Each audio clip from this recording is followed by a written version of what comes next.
Saudara, kawasan yang dulunya menjadi lautan sampah di Sorong, Papua Barat kini berubah menjadi salah satu taman untuk bersantai bagi masyarakat.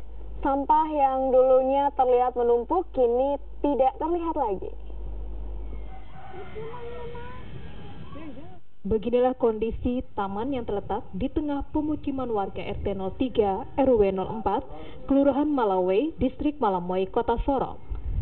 Lampu taman dan beberapa tanaman tumbuh menghiasi kawasan ini.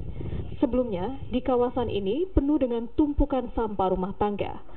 Dengan aksi bersih-bersih yang dilakukan warga dan pemerintah setempat, akhirnya berhasil mengurangi tumpukan sampah. Tidak membutuhkan waktu lama, kawasan yang dipenuhi sampah kini disulap menjadi taman santai untuk keluarga. Kita harapkan campur tangan pemerintah, misalkan untuk keamanannya di situ, karena ya keindahannya itu hanya karena seperti begini, tapi nanti lama-lama kalau ada tangan-tangan usil nanti keindahannya akan berkurang. Untuk menjaga kawasan ini tetap bersih, pemerintah setempat akan menyiapkan petugas keamanan untuk mengawasi kawasan ini.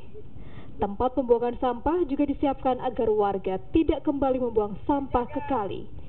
Flora Bateri, Kompas TV, Sorong, Papua Barat.